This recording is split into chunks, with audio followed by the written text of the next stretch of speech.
I have 300 people who work for me full time building technology. So our main expertise is technology. So at that point, when our own companies and partners wanted it, that's when we started getting involved in deep. And then I opened my first crypto investment bank where we work with. The Trader Cobb Crypto Show, talking business in blockchain.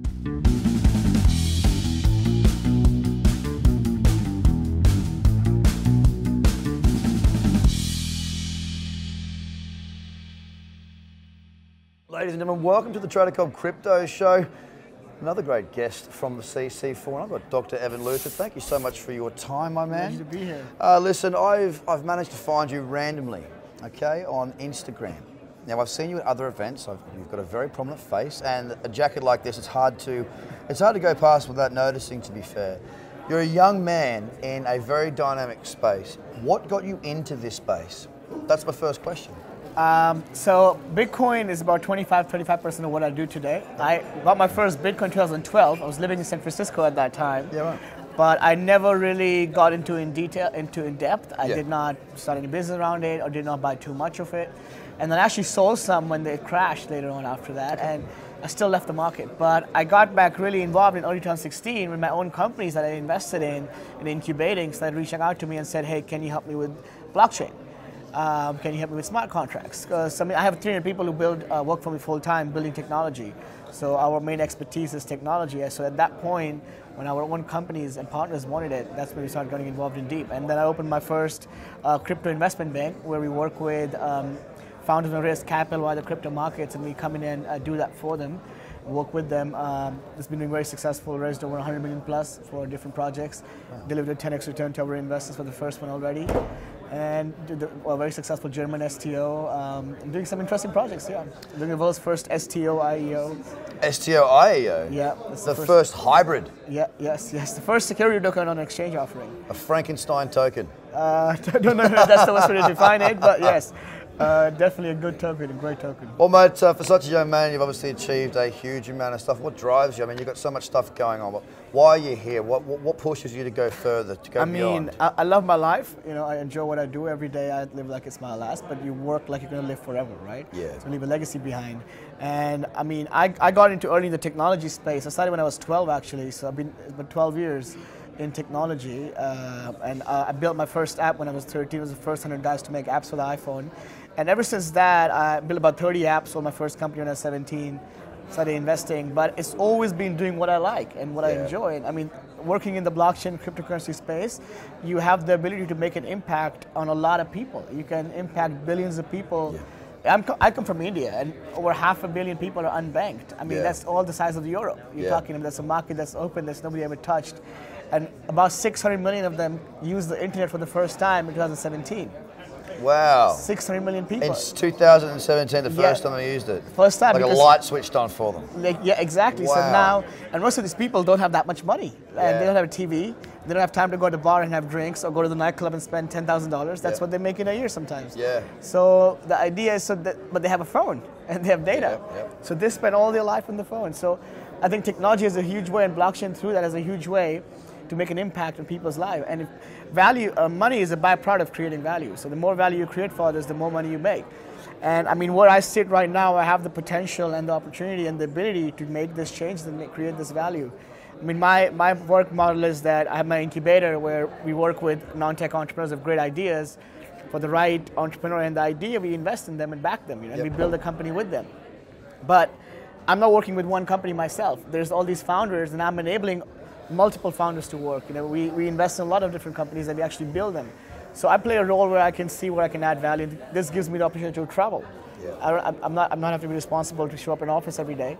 So I get to travel. I do a lot of flights, and I enjoy that. Everything I know is from travel. You know, I never went to university, so I don't have any formal education. But I got traveling teaches me more.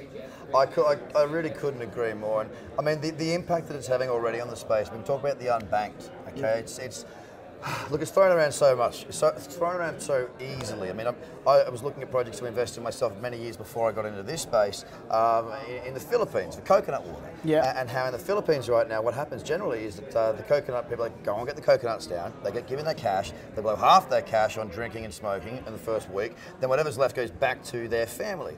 Now, the problem with that, because it's a cash society and cash economy, is that whatever's left goes to the family, which means that the education of those families are diminished significantly.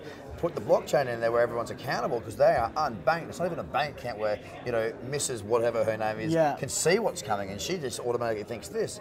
So with banking people, with having them responsible for their funds, it can also really lift up a country that might, or a part of a country that might actually be third world. And the most beautiful thing about this is that they're the most happiest with a little bit. I mean, for us, I'm not going to be happy if there's a new mobile wallet pops up. I just invested in 2, right? Yeah. So, but for them, if a mobile wallet comes in there, that can change their life in such a significant way.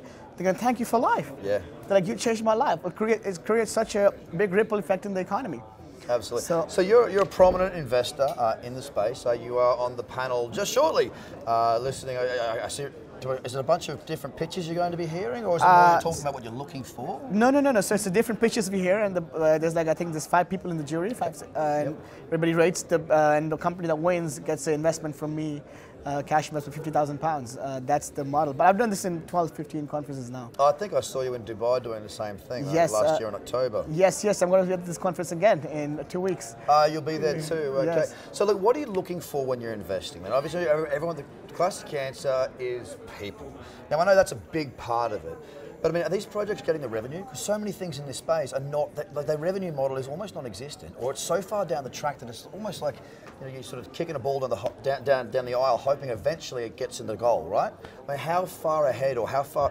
What's your model you're looking for? For me, I mean, I'm very, very flexible, but I like to come in early and very early, and even when companies just have an idea. Right. So we incubate companies. Like I'm a working man, so I do a lot of, I have a lot of staff. So end of the day, we're not just investing. We're an activist investor. So we invest in a few companies, I invest the cash, and I then just check after 6 months how it's doing to see how I got ROI. But then there are companies which we invest cash and resources and time. So I'm responsible for building the technology for those companies. So we look for people who have ideas, but they lack the technical skill set. And that's where we come in and we go into the idea stage, and that's when we can guide them the most. And now it's very flexible. Maybe I invest in a company, like I did a mobile wallet in Mexico. Then I met these guys, and I said, I'll invest in you too, because I have already got a expertise in building a solution once. So you can do it. So I can do it all over again with you guys, the different team, but the same model in Bangladesh, which are both big markets, Mexico and Bangladesh, hundreds of millions of people. So that's the way I see it. So it's very, very flexible. And then somebody could be already making 10 million a year and they come to me. I'm an equity investor in Ripple, and they've been out there for a while. They make a lot of money. So and I invested very late when they were already worth a lot of money. So, you know, there's different companies, but it's very different, very diverse. I mean, I go into very different industries. I have a vodka company. You know, I drink a lot of vodka, so I launched my own vodka. I mean, my family's into fashion. We make clothing for some big brands. We have thousands of tailors working for us. So it's different businesses, very diverse. But technology is what I really bet on, and that's where I think technology has the potential to go to 0 to 100x in 3 years. No other industry comes close. No, I agree. You can grow 20, 30% max, but technology is the only industry where you can go 0 to 100x in 3 years. There's a J curve. Once you hit that J curve, then it grows exponentially. So, I mean, you've talked about some investments that have gone well. Is there anything in the investments that haven't gone well that you see as being consistent? Like what consistently fails in a company? When you've got involved, they're pushing it along. What makes a business that you've looked to invest in, had a good idea, you wanted to back it, and it didn't happen? What's the consistency to failure? What you mean? What makes failure repetitive? Correct. I mean, end of the day, the best way to define that would be like, you know, most of the time it comes down to execution. Because I'm going in so early into companies, it comes down to the team and execution. Because we know, we are confident, we always deliver a great product. We have a reputation for that. But it comes down to the partners to go on the ground and deliver. And some abilities that really shine in this is persistence. You gotta be persistent. You gotta keep going. Look at the stories of all time, right? The KFC, right? It's a great example. Yeah, the 64 guy or something, wasn't it? Yeah, 64-year-old guy knocked on 300 doors before he sold his first bucket of chicken. Well, look where it's at. Everybody has that every day. Same with a lot of different founders. I mean, the light bulb. Thomas Edison, how many inventions? 1,000 times. He Thousand worked out times. how not to make the light bulb. Exactly, right? yeah. So persistence is one of the most important abilities that entrepreneurs need to have to be successful. If they are, they can face failure. And you know, for me, I think the only way you can not fail is if you do nothing, be nothing, and say nothing, right? So I think failure is a part of life. I have more failures than successes. Oh, tell me Majority of failures, right? I'm a trader, you know, you learn from your losses. And exactly, and like for me, even in my industry, I know certain things because I failed at doing that in a different company before. Yeah. And then I know them, that's why I can execute in a different company really much better. So I think the whole concept of failure needs to be redefined. And you've got to own it. You've got to own it. All the success stories. I mean, you've got to share your failures end of because the it's part day, of reality. I tell people like, a person never fails. If one of their businesses is the person's business that failed. If you stand up again and go a second time at it, you're not a failure. Yeah. You're a survivor. You're better. Keep going. So you got to keep going, exactly. And that's what defines an entrepreneur. So what's the most exciting thing? I'm being very cognizant of time. I know you've got a panel to be on in just a moment. What's the thing that's most exciting for you right now in the space?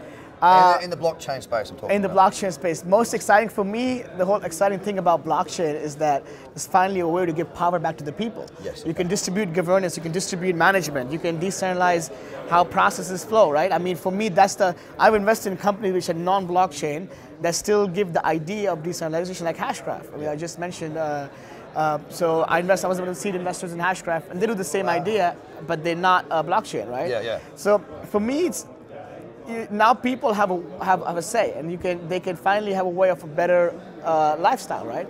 It comes down to how the business industry is going to be changed with tokenization, right?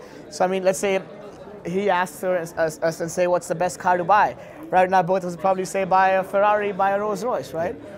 But if Audi and BMW came out with their tokens, and you bought a bunch of Audi tokens, and I bought a bunch of BMW tokens, then and you had your Audis and I had my BMWs, and you would say buy an Audi because now you get a part of the revenue the company makes. I would say buy a BMW. Yeah. And then they even say the token has a vote. So Audi made 10 billion, and then you have a vote to say if they should invest that money in going into trucks, or they should invest that money going to fighter planes. Yeah. So you could say trucks, you know. It gives you power of word. So a business can really scale when the three stakeholders involved is the owners of the business, is the users of the business, and the management of the business. When they align incentives, that's when you can really scale. Mate, it's been an absolute pleasure speaking to you, Doctor. Thank you so much for your time. Thank you. Where can people find out more information about you and what you're up to? Always happy to listen to people. Everybody can reach out at any time. Evan at evanluthra.com. And you can follow me on Instagram at evanluthra. So it's been an absolute pleasure. Hey, go get yourself on that panel. Good luck. Pleasure. And I'll speak to you again soon. Bye for now. Thank you. The Trader Cobb Crypto Show, talking business in blockchain.